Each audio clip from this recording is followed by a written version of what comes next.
All right, tonight on the news desk, we confront violence and crime within our communities. As you all know, that the school was supposed to be a place for safety, and we are seeing that a lot of residents within the Orange Farm sector, where schools should be a safe havens for learning, but it has become battlegrounds for gang violence, and some were afraid to even go to school even at this day. We are going to be tackling it in the big story, but another big question that has been traveling around our news cycle has to be definitely the police minister, who definitely tried to make some changes within the private security. And today we are going to be taking dive and zoom out to the brighter or the broader safety landscape. I'm going to be joined by Damian, who is the chairperson from the South African Guns Association here in South Africa, and he will be sharing with us what are their recommendations and what is it that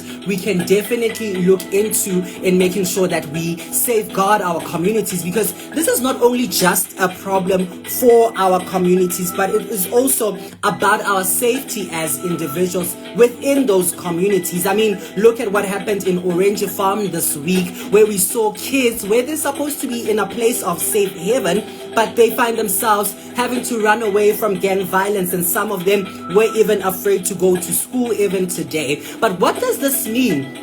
If ever we are dismantling or disarming our private security, what does this mean for safety around our communities or safety within our homes? Will disarming private security in South Africa protect us or protect the public, or will it expose us to even greater danger in the country that is already battling with high crime rates? We know that there's been a whole lot of crime statistics that have been taken out lately. We saw even the police minister kind of addressing some of these findings within the crimes that are happening within our country. But here we are looking at the fact that the Private Security Industry Regulations Act has been amended and trying to disarm them because of trying to saying that we're putting people to be safe if people don't have guns, if people do not use guns. But what good does that do? What good does it bring within our society? People are scared, people are vulnerable in the country where we are dealing with a lot of crime stats. That is one thing that we are going to be looking into. And chairperson of the South African Guns Association, Damian, is going to be joining us at around 8:15 as we try to make sense of it all. What does this mean? What will this happen? How will this happen rather? And what will this bring within our private security within our homes? I mean, some people are buying guns because of they feel threatened by the crime that is happening within our country, and as well as looking at the fact that there might be across over 500,000 jobs that might be lost if ever we disarm this private security. Damian is here and he's going to help us to unpack it all, because the Thursday edition of the News Desk, we are looking into from the classroom to community patrol. We are asking the question, what is the cost of failing to protect the most vulnerable amongst us? Is the police ministry protecting us? Are they able to protect us? At what cost are they going to be protecting us? You do want to grab in your seat and drawn in closer, because the Thursday edition of the News Desk begins at about now, and you can go onto all our social media platforms and engage using the hashtag 360, because this conversation begins now.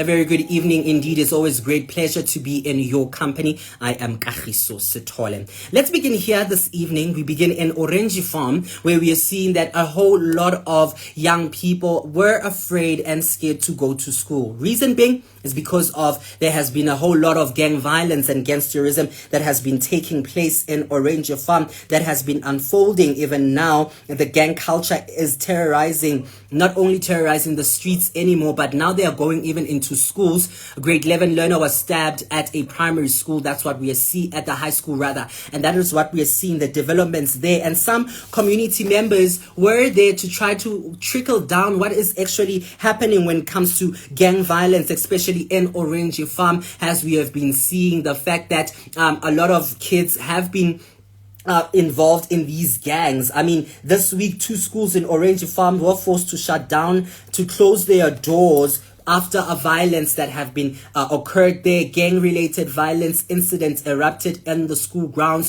where learners, even some young learners, 15 of them are being recruited by gang leaders, used as drug runners, as well as foot soldiers, or even worse, collateral to turf wars. And that is what we are seeing. A lot of young people are now resulting to crime, to drugs, because of the unemployment systems that we are having, as well as they're not being able to govern these schools and regulate these schools by the Department of the education system that we are seeing. And yes, indefinitely, some of the leaders, the ward councillors there were definitely sharing their insight on what is definitely happening here and how we can move forward. Let's try to listen in.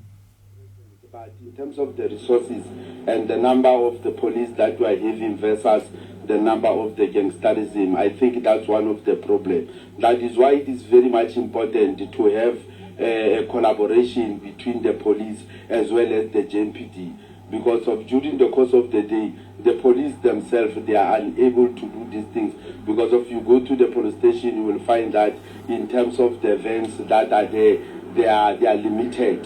So now that is why we are saying we are also calling upon the city of Johannesburg to come and assist, especially during the course of the day, even in the morning, because of now children are afraid to come to school because of they don't know what might happen. If you can understand, on Monday, one of the incidents, the learner was stabbed inside the staff room, just inside the school. So you can see that inside the school. So you can see that our children are not safe, in particular within the school.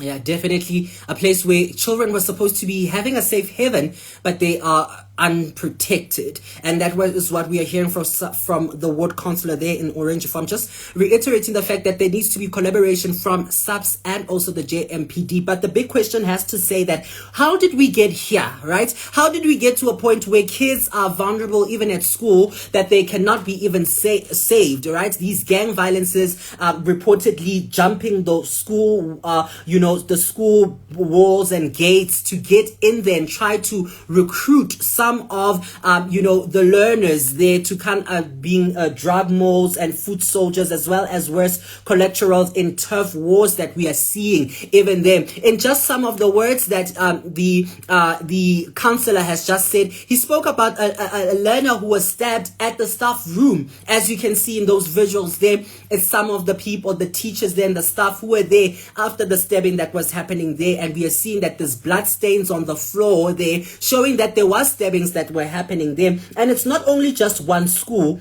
but it is 2 schools that we are seeing. A grade 11 learner was stabbed and rushed into a local clinic. But let's be honest about this. This didn't only start this week, because we know that Orange Farm has been related to a lot of gang violence. And now they're not only terrorizing the streets, but now they're also terrorizing schools. And what does this mean for the future of school learners who are going to those schools that we are seeing there? Community leader says that this is a result of years of negligence, of police absenteeism, as well as systematic failures. I wonder, what are your thoughts on it, as we are talking about the Orange Farm that seeing a whole lot of gang violence happening in schools. And today's session is basically surrounded around crime and how we can protect ourselves. A bit later on, I'm going to be joined by Damian, who is the chairperson of the Guns Associations of South Africa, as he's going to be trying to unpack what has been happening within the crime, as well as what is happening with the Private Security Act that we are seeing that has been amended. But still staying on the story here in Orange Farm, we all know that this school, as well, and other schools that were affected, a lot of learners were even afraid. This morning we saw learners being searched before they enter the school grounds, just to make sure that they do not have weapons that have been used, because these gang people were having weapons such as pangas, lethal weapons that definitely were undertaken and used for kind of making them scared. I can imagine the teachers there, I can imagine the parents there who are taking their kids kids to school into a safer place, and even so, they are taking them into a safer place. They cannot even move in a clear direction, or they cannot be safe or even protected. Even in the midst of that, we are seeing the fact that these kids are not unable to be protected. In a picture that being displayed there, we are seeing the fact that there has been a lot that has been taken charge. Some measures, we're seeing private security themselves are there to taking measures and making sure that they safeguard the kids that are there. One of the SGB members from the schools that were affected had this to say. Personally, I'm the chairperson of the school here, and then before affection true gangsterism school, in time there are also other good things that have happened here in this school. Firstly, in the past year, the school was set to start number 3, and then we have about 6 to 7 trophies that we have received, and then we are also one of the best school to for abantwana bangezala esikolweni. Manje is a pity which this incident has happened, and it's not only into this school that this thing has happened. It's happening in all the schools. Like yesterday, there's one of the schools just nearby where children have stabbed each other, and what is happening is that these children, they are gangsters from outside, but they still also have like members in the schools. Now, whenever this outbreak happens, and then it also affects all other schools. Yeah, definitely there. That's the one of the SGB members there from one of the schools that were affected, talking about the fact that it is a good school with a great pass rate as well, but when it comes to security, the question lies here is this just an Orange Farm battle or a national crisis when it comes to security? Because, I mean, these kids can't be expected to protect themselves. Even the teachers as well can expect to protect themselves, because all they are there, they are eager to go learn. They are there to go get taught even there. But we are seeing that violence now is moving from our schools, from our streets rather, to the classroom where kids are supposed to be safe. Please use that comment section there to weigh in your views and also your reactions to what's happening in Orange Farm schools there, when we are seeing when gang recruitment happens in classroom, when drugs are being smuggled through school bags, and when parents fear sending their schools to learn. What is this future that we are securing as a country? Are we securing a better, a better future for these learners, a safe future for the learners that we are seeing? I mean, there has been a whole lot that has been happening there. We will definitely return with the story and with community voices, and also because it is a developing story. But tonight we just set the tone for just a broader conversation around what is happening in Orange Farm. We'll get more reactions and some other developing stories around this, incident that is happening in Orange Farm, where learners are being stabbed in schools, staff rooms, where a place where it's supposed to be a safe haven, they cannot be protected and they cannot be safe. But let us know in the comment section over there. I want to find out from you, what must be done to reclaim our schools from the grip of gangsterism? Because gangsterism is affecting our schools. That's what we are seeing now, that violence is moving from schools, even now moving into from streets rather, and now moving into classrooms. I want to hear from you. Is it better policing that needs to be shaped up, or better community interventions that we need to see? We saw also community members taking up their sleeves and making sure that they protect their learners and they protect their their children as they go to school. And that is what we saw even happening even this week, as we saw that a lot of kids were being affected. A lot of kids were, being affected by this ongoing gangsterism that we are seeing in Orange Farm happening there. And it's not quite a great thing to see that children are supposed to be studying.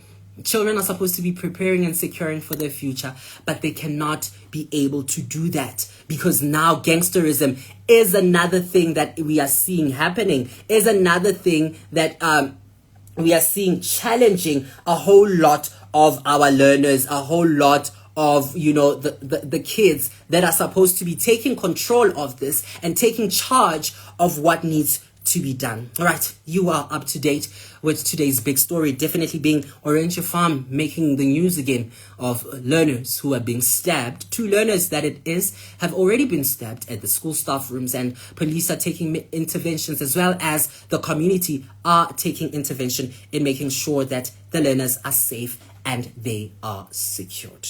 All right, let's move over now to other broader conversation in the lead.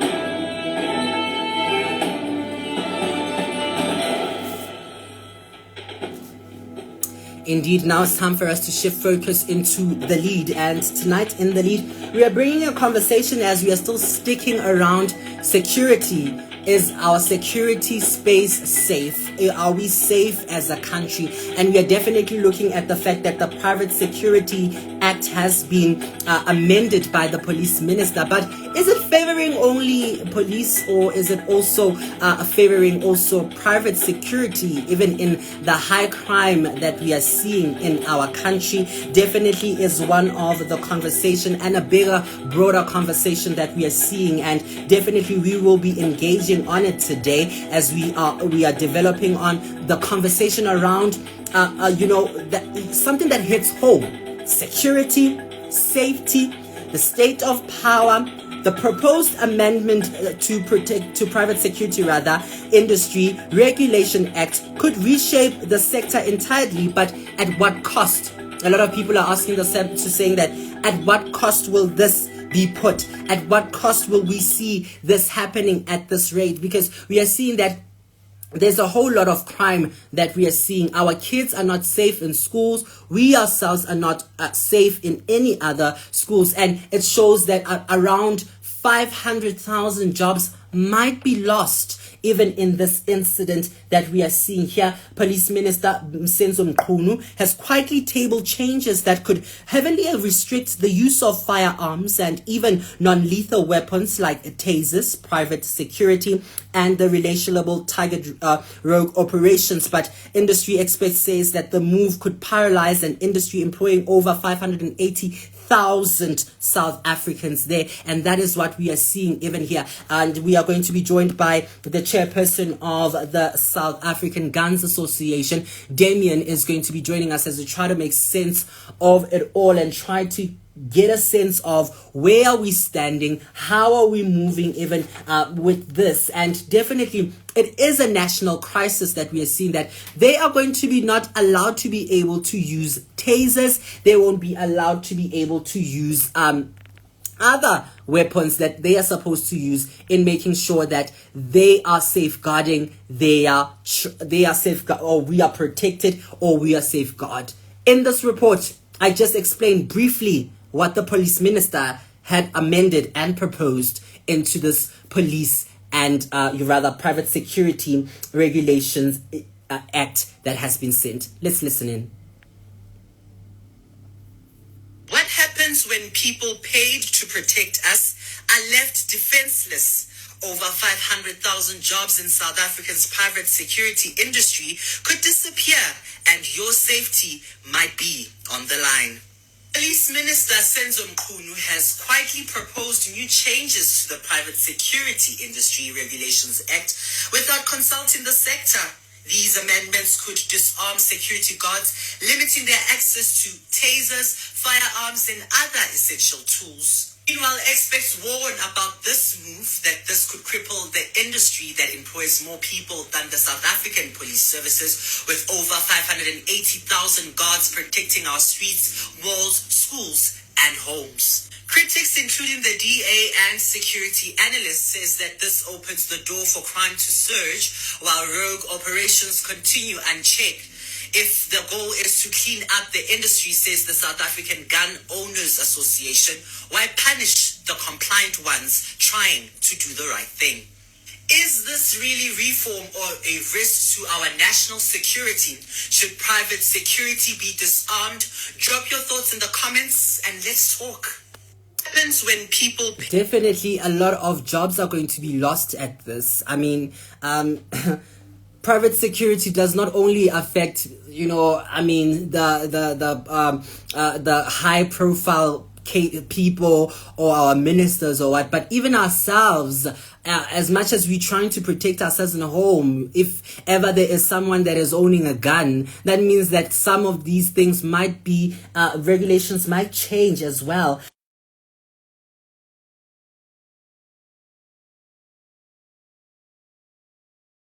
A lot of things that needs to drive through into this case, and we obviously have to take a look into some of the discrepancies, some of the regulations that have been set, because a lot of analysts are asking us a question to say that with this Private Security Industry Regulation Act, would it reshape the industry, but at what cost will it be?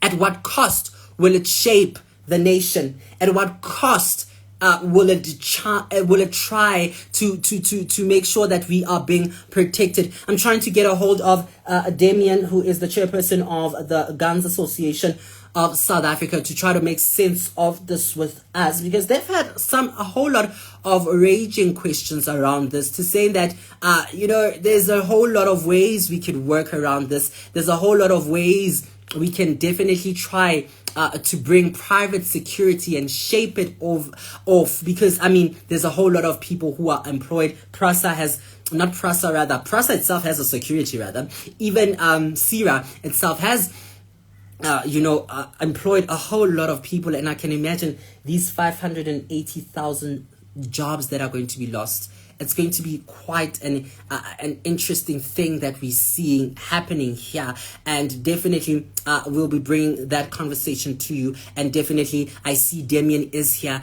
and he will try to try to make sense of it all with us, as Police Minister Senzo Mkhunu has quietly tabled the changes that we are seeing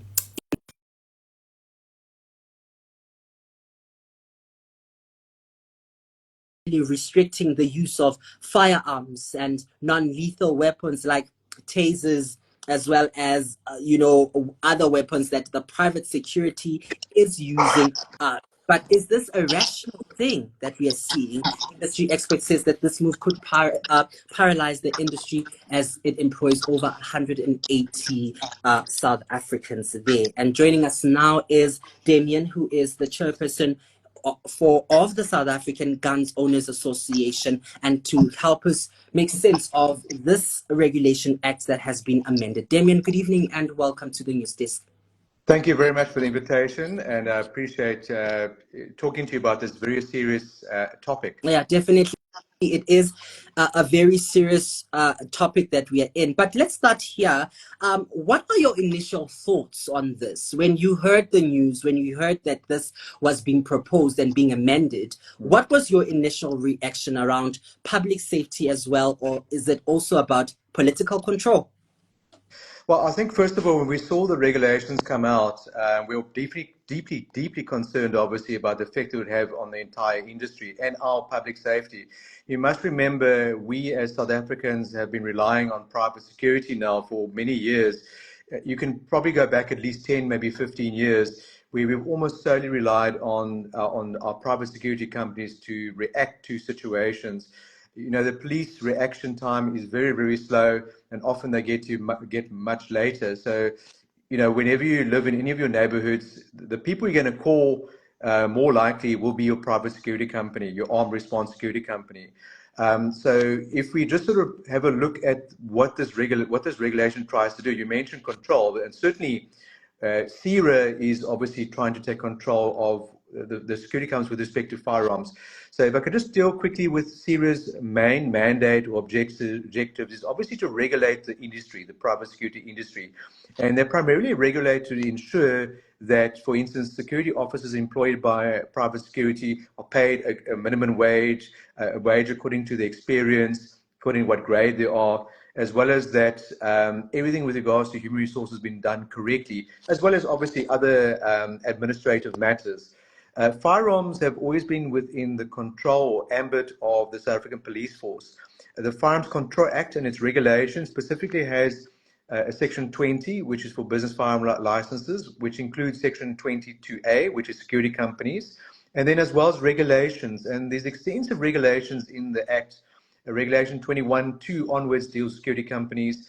Regulation 22 deals with registers. So the police have always been the controlling entity when it comes to firearms with security companies. And what these regulations actually stand to do is to take away quite a lot, or duplicate, shall we say, a lot of the regulation that's already in the Act and its regulations.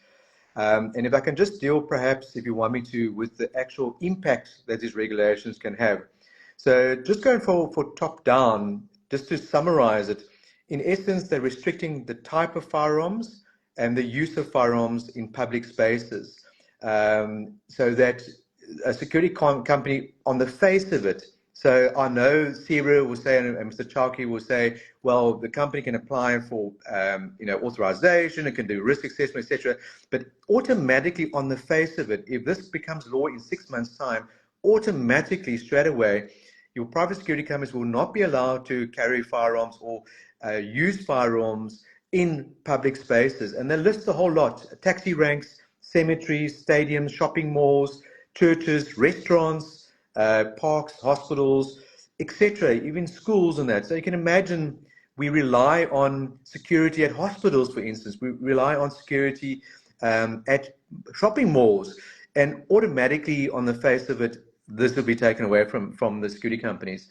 Furthermore, I'll give you another stupid example.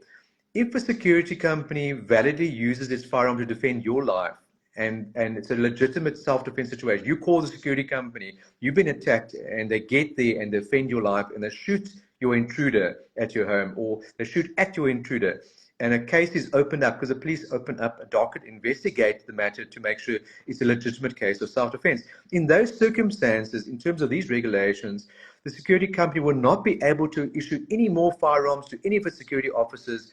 Can you imagine all the contracts that it has with various businesses and entities such as yourself? Suddenly they won't be able to issue any more firearms. Then one of the most ridiculous parts of it is the prohibited weapons. Prohibited weapons, and they're now prohibiting tasers, rubber bullets, plastic bullets, water cannons. It's crazy, and even potentially handcuffs as well. So all these non-lethal weapons, non-lethal aspects that security officers and private security uses, which is actually better than a lethal weapon, they want to prohibit and they restrict. And again, Siri will say, well, you can apply for this, risk assessment, you can apply for permission to use these items, but on the face of it, automatically, all these guns and firearms are restricted and taken away from the public, just like that, with one foul swoop, and potentially within, potentially 6 months' time.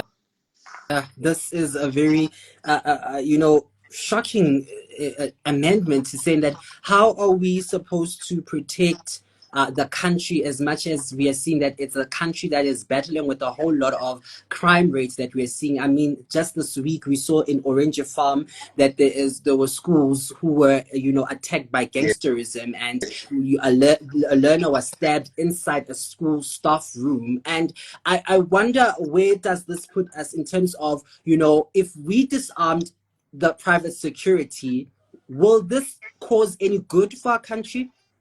No, absolutely not. I mean, just think about it. So again, just going back to the beginning, we rely on private security because we can't rely on the police anymore.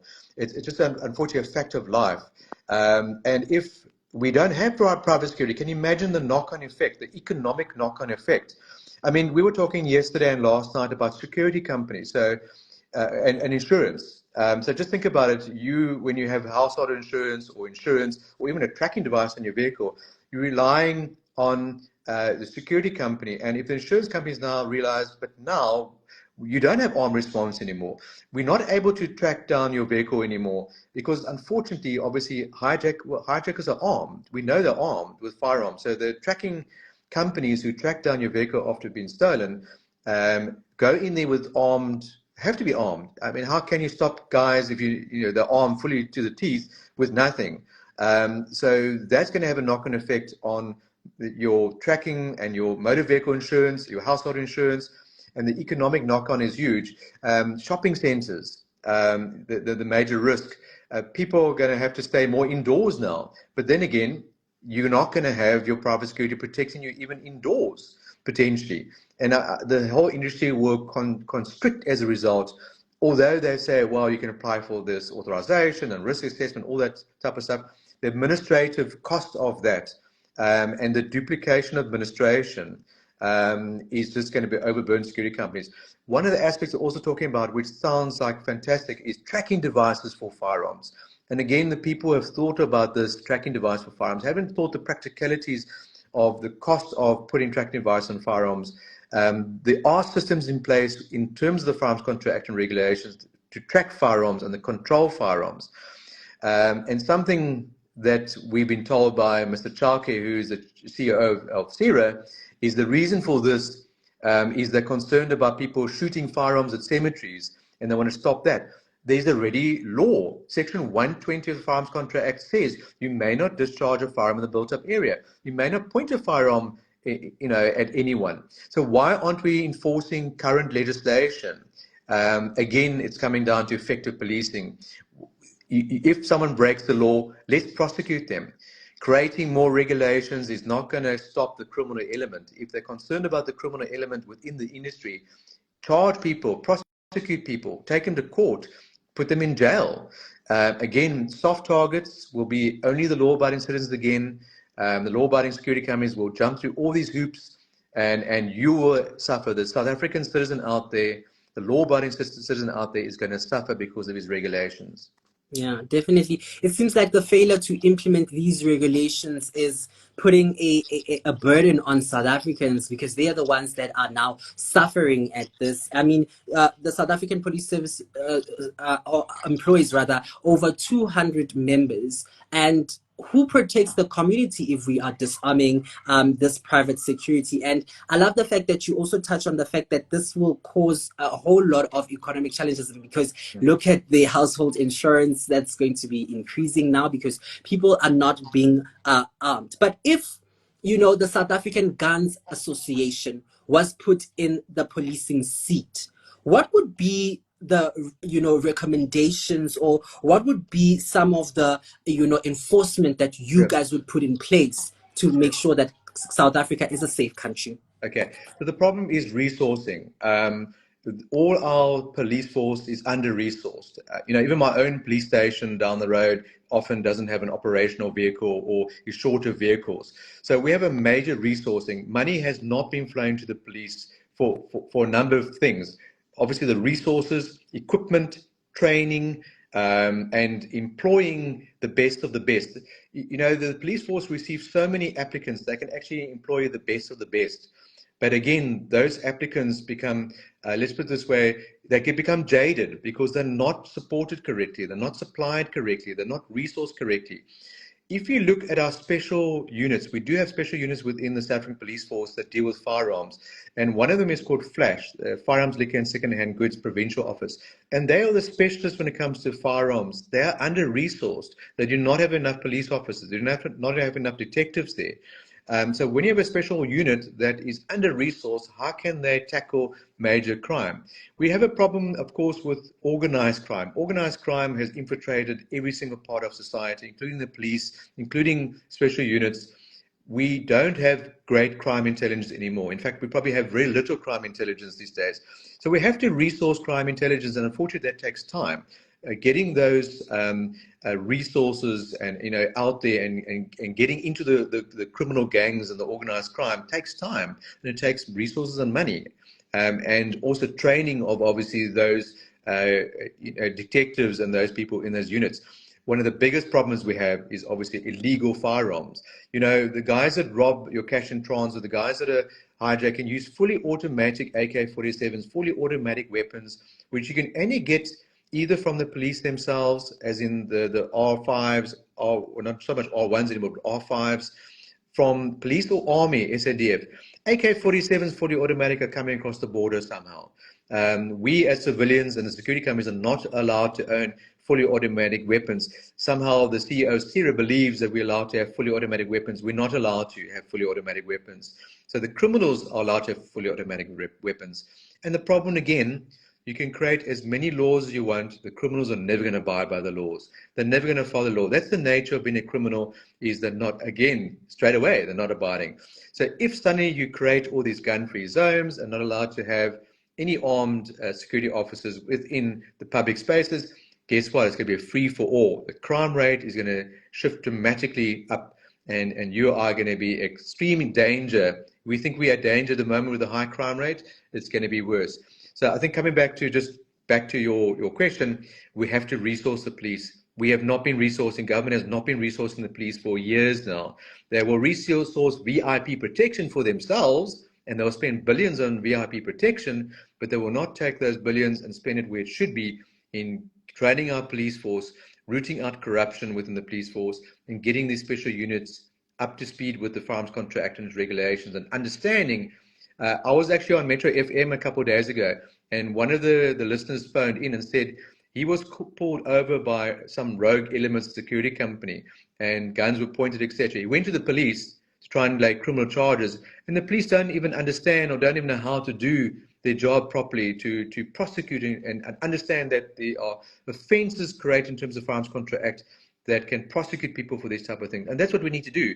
We need to take the law of the country seriously, and we need to have the police take the law of the country seriously and prosecute the criminal elements. Yeah, definitely. The police need to take, the crime in our country very seriously, because there's a whole lot of crime that is happening, and we are moving into the winter season now, and we know that is also another season where we are seeing a whole lot of crimes happening here. But again, Damian, let's talk about the fact that, what implication does it have for licensed gun owners and people who have self-defense rights as well? How is this going to work? And will I be allowed to defend myself in these incidences? All right, so these current regulations are with respect to security companies, affecting security companies. But we have it under good resources that the same people that draft the FCA bill, you may recall the draconian FCA bill from 2021, which took away the right to self-defense, or the right to own a firearm for self-defense, or purchase a firearm for self-defense. So at the moment, these regulations are particularly with regards to security companies. But we are aware that there's a new FCA bill coming out potentially during the course of this year. So coming back to your question, if we don't have private security anymore, we will have to obviously potentially defend our own lives and arm ourselves correctly and get the right and proper training. So on the face of it, this bill itself affects security companies, but it actually indirectly affects you and I as well. Because if we don't have private security anymore, we have to now rely on ourselves and our neighbors if they're armed, or our neighborhood watch if they're around, to defend our lives. So this bill doesn't affect the private firearm perspective of you and I. It affects security companies and the usage of firearms by them. But we are potentially concerned that this is maybe round number 2, the expropriation bill, round number 1. And remember, expropriation of property includes firearms, potentially. Includes any sort of object such as a firearm with expropriation bill. Round 2, SERA bill, taking away private security and rendering us unsafe because we don't have private security anymore. And the third element potentially is another firearms control bill coming out later this year, we believe is coming out soon. And that is concerning, obviously, as well, that despite the FCA bill of 2021, the outcry that came out from civil society there again, they introduced something like this, where they're controlling part of our private society. Private security is you and me, basically. It's private owners that have been affected here again. Definitely, we are being affected, and I wonder, these amendments are at what cost, because a whole lot of South Africans are relying on this private security because we don't trust our police as much as we used to trust them before. But as we wrap up this conversation, Damian, it's going to be posted for replay as well as on all our podcast platforms. What would be the one message that you'd want to send to the people of South Africa about these proposed changes? Okay. Stand up for your rights. You have a right as a citizen. We've showed that in 2021 that the citizens have rights. and with the FCA bill, there was huge outcry of it. So as a private citizen, you have entitled to give your voice. You can submit submissions to regulations at CERA.co.za. There's also Dear South Africa that has a petition. There's also Free SA that has a petition. Join the South African Gun Owners Association, but make your voice heard. I've been giving a lot of talks throughout, here the Western Cape, and that saying to citizens, make your voice heard. Speak to your neighbors. Speak to your private security company. Make them aware of the situation. Make everyone aware, and let your voice be heard. You have power as a citizen in South Africa, as a law-abiding citizen. You have the power to make a change, and this is one thing we can show government again. We're not willing to let go of our right to private self-defense through security companies. We're not willing to allow crime to run rampant in our communities. Yeah, definitely. We will not allow crime to, just be as crazy as we have been seeing. And I wonder if these are going to be implemented, what would be our crime stats as we go forward? Yeah, Damian, thank you so much for your time, and continue to do the good work in making sure that South Africa is a safe country for all. Kagiso, thank you very much again for the opportunity. Much appreciated. Thank you so much for your time. Indeed, that is Damian, who is the chairperson of the South African Gun Owners Association, joining us to try to make sense of everything that is the Private Security Industry Regulations Act that we see the police minister kind of, amending here and there, but it says that it's for the benefit of the country. But it seems as if we might find ourselves in a dire position. All right, that brings us to the end of the Thursday edition of the News Desk. On Tuesday, we are back again at 8 p.m. We are going to be joined by a representative from the Autism South Africa, as we are going to be looking into World Autism Month awareness, as we try to look into what are the changes, what are the things that still need to be done, where are we standing as a country when it comes to autism as well, and any other things that we might have misrepresented when it comes to autism. Autism South Africa is going to be with us here live on Tuesday, 8 p.m. as we try to make sense of it all. This is the News Desk, where we gather to make sense of all the pressing issues that are affecting us as a country, especially us as young people. How can we engage? How can we go into it? There's a comment here by I am under Mafunda saying there is a growing imperative to strongly oppose these proposed regulations, in which in essence would disarm private security companies. Very indeed, this would disarm private securities as well. I wonder what would the private security for these ministers and these top-notch people,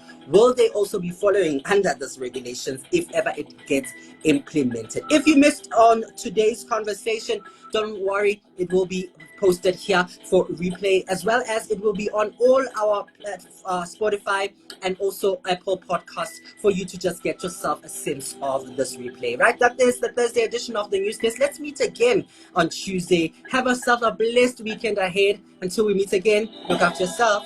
Good night.